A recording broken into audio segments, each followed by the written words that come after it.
Welcome class 12th.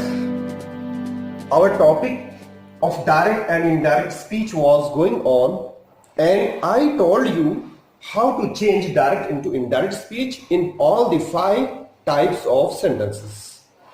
Basically there are 5 rules. You have to change reporting verb, means said to. Then second rule is related to connecting word, means conjunction. You have to use different conjunctions in different types of sentences. Then third rule is related to pronoun. After that, the fourth rule is related to verb of reported speech, and then the words which show nearness. So after completing this topic, today I shall tell you some different sentences which are a little bit different from the rules which I have already told you. So are you ready? Let's go. For example, my father said to me. In inverted commas, you see, assertive sentence है, तो you will change said to into told. My father. लेकिन अभी told मैं नहीं करूंगा, पहले मैं sentence को पढ़ूंगा. I will buy a bicycle for you. मैं तुम्हारे लिए एक बाइसिकल खरीदूंगा. इस सेंटेंस का जो सेंस है वो है प्रॉमिस वाला. पिताजी ने मुझसे प्रॉमिस किया है. तो हमें सेंटेंसेस में सेड टू को चेंज करने से पहले सेंस भी देखना है रिपोर्टेड स्पीच का, और सेंस के अकॉर्डिंग अगर हम वर्ड्स लगाएं तो इट विल बी बेटर. तो सेड टू के स्थान पर हमें प्रॉमिस्ड लगाना चाहिए. My father promised me. Then connecting word is that. I will be change according to my father he, and will के स्थान पर वुड लगाएंगे. And then buy will be same, a bicycle for, और you को me के according me कर दिया जाएगा. तो स्टूडेंट्स, इसलिए आपने एक डिफरेंट चीज देखी कि सेंस के अकॉर्डिंग हमें सेट टू को चेंज करना चाहिए. कुछ सेंटेंसेस में सेट टू को एक्सेप्टेड में चेंज किया जाएगा, जैसे yes I have stolen your book. इसमें क्या उसने एक्सेप्ट किया है, ये कन्फेस किया है, तो कन्फेस्ड यूज किया जाएगा. In some sentences replied, answered और डिनाइड. तो इस तरह से डिफरेंट सेंस के अकॉर्डिंग हमें सेड टू को चेंज कर देना चाहिए. Now come to second sentence. John said to Tom I am wrong. You will change said into told. Then connecting word is the same that. I के स्थान पर हमें जॉन के लिए क्या लिखना है, ही. लेकिन स्टूडेंट, अगर यहां पे यू होता तो टॉम के अकॉर्डिंग हम तब भी ही लिखते. तो इस ही के बारे में पता नहीं चल रहा ये जॉन है कि टॉम है. तो ऐसे सेंटेंस में हमें ब्रैकेट में बता देना चाहिए कि ये ही किसके लिए आया है. तो जॉन को हमने ब्रैकेट में मेंशन कर दिया. आफ्टर दैट एन को वॉज कर देंगे, एंड रॉन्ग.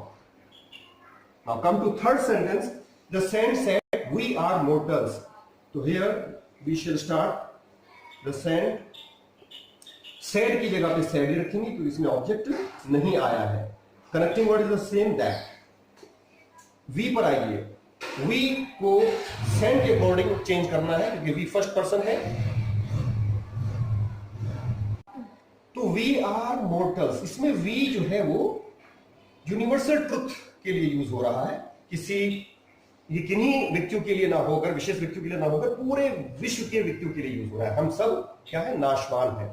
तो इसलिए इसमें हम प्रोनाउन भी चेंज नहीं करेंगे. वी को वी लिखा जाएगा, और आर तो चेंज होगा ही नहीं क्योंकि यूनिवर्सल ट्रुथ वाले सेंटेंस में वर्ब को चेंज नहीं किया जाता. तो we are mortals as it is लिखा जाएगा. स्टूडेंट्स, आपके माइंड में ये क्वेश्चन आ सकता है कि universal truth, historical truth, habitual facts या प्रोवर्ब वाले सेंटेंसेस में हम वर्ब चेंज क्यों नहीं करते हैं. अगर हम इसकी वर्ब चेंज करते हैं तो सेंस इसका बहुत ऑकवर्ड हो जाएगा. जैसे अगर हम यहाँ पे आर के स्थान पर वर्ब कर देंगे तो क्या सेंस निकलेगा कि संत ने हमें बताया कि हम नाशवान थे. तो ये क्या होगा कि यानी हम पहले नाशवान थे, अब हम नाशवान नहीं हैं, अब हम अमर हैं. ऐसा नहीं है. तो इसलिए यूनिवर्सल ट्रुथ वाले सेंटेंसेस में वर्ब को नहीं बदला जाता. और यहाँ पे एक्स्ट्रा बात मैंने बताई कि प्रोनाउन को भी हम नहीं बदल रहे हैं यहाँ पर, क्योंकि वी किन्हीं विशेष व्यक्तियों के लिए लाकर पूरे विश्व के व्यक्तियों के लिए यूज हुआ है। Now come to the fourth example here, she often, वह अक्सर, सेज टू को टेल्स में चेंज करेंगे, tells me, connecting word is the same that.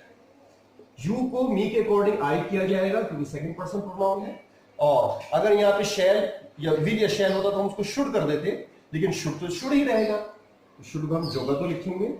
एक चीज और इसमें बताता हूं, अगर विल हो तो वुड कर देते हैं, अगर शैल हो तो भी वुड ही कर देना बेटर है, क्योंकि शुड का एक मीनिंग और होता है चाहिए, तो सेंस वही रखने के लिए आपको पता है आई और वी के साथ शैल और बाकी सबके साथ विल का यूज होता है, परंतु सेकंड फॉर्म में आप उसको वुड ही कर देंगे। ओके, वर्ब इसमें रूल नाउन से रिलेटेड है।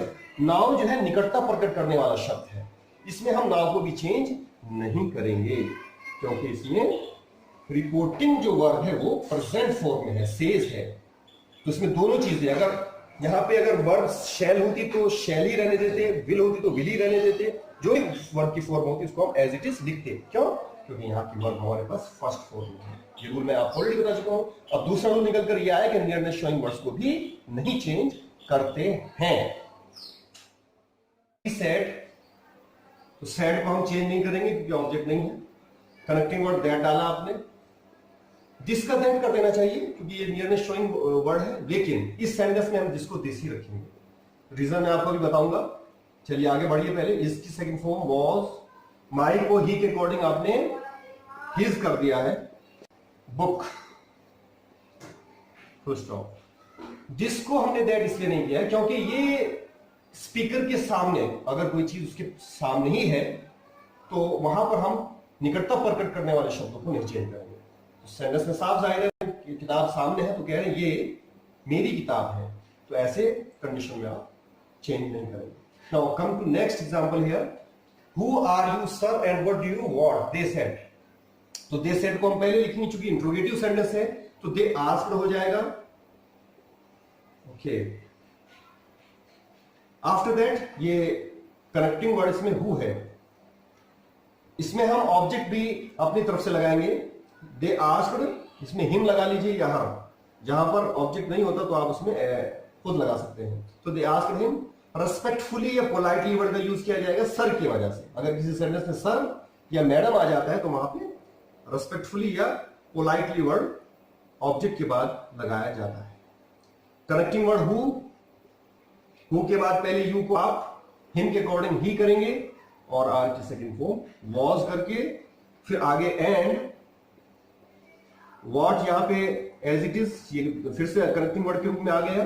फिर पहले यू को आप हिम के अकॉर्डिंग ही करेंगे और डू की सेकंड फॉर्म डिड करके हम उसको सेपरेट नहीं रखेंगे, वॉन्ट के अंदर ही ऐड कर देंगे क्योंकि इसमें नॉट नहीं है और डू डज डिड सिर्फ नेगेटिव सेंटेंस में अलग रहते हैं, वरना तो मेन वर्ड के अंदर आ जाते हैं। Now the seventh example, take this medicine if you feel pain said the doctor. तो डॉक्टर, ये डॉक्टर स्टार्टिंग में आएगा, ये डॉक्टर के बाद चूंकि ये एडवाइस है तो एडवाइस लिखिए। इस सेंटेंस में भी आप ऑब्जेक्ट के रूप में अक्सर मी ले लेना चाहिए। इंपेरेटिव सेंटेंस में ऑब्जेक्ट हो या ना हो आपको मी को ऑब्जेक्ट के रूप में लिखना चाहिए, और अगर स्पीकर आई हो तब आप हिम यहां ऑब्जेक्ट के रूप में लिखेंगे। कनेक्टिंग वर्ड क्या है? टू। टेक को हम सेकंड फॉर्म नहीं करेंगे क्योंकि इंपेरेटिव सेंटेंस है, टू के साथ हम फर्स्ट फॉर्म ही रखेंगे। दिस की second form that, medicine, if you second person pronoun me के अकॉर्डिंग आई हो जाएगा। यहां पे स्टूडेंट देखिए हमारा दूसरा सब्जेक्ट शुरू हो गया है आई, तो इसलिए यहां पर जो फील वर्ब की फर्स्ट फॉर्म है यहां पर इसको हम सेकंड फॉर्म में बदलेंगे। फेल्ट, फील की सेकंड फॉर्म फेल्ट, फेल। तो इस सेंटेंस में दो चीजें हमने देखी हैं। एक तो ये कि हमें रिपोर्टिंग जो वर्ड है उसके बाद ऑब्जेक्ट अपने आप लगा लेना चाहिए।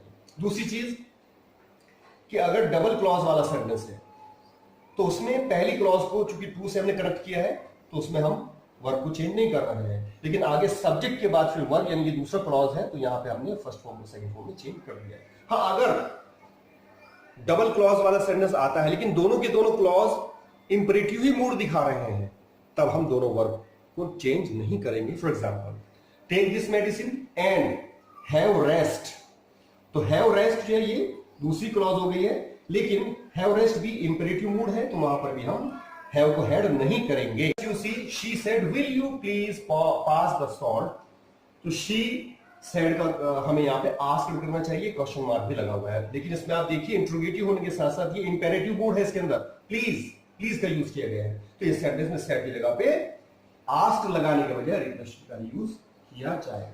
शी रिक्वेस्टेड,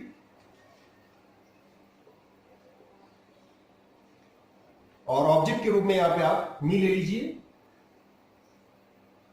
और इसको हम टू से कनेक्ट करेंगे और वर्ब इसके अंदर पास है, to pass the salt, full stop. तो यहां पे विल यू को हमने डिलीट कर दिया और प्लीज का सेंस रिक्वेस्टेड के अंदर आ गया है। तो ये कुछ मैंने आपको एक्सेप्शनल सेंटेंसेस बताए जिनमें कुछ डिफरेंट तरह के रूल्स आए हैं। Okay, now do the sentences which I am sending to you. All the best.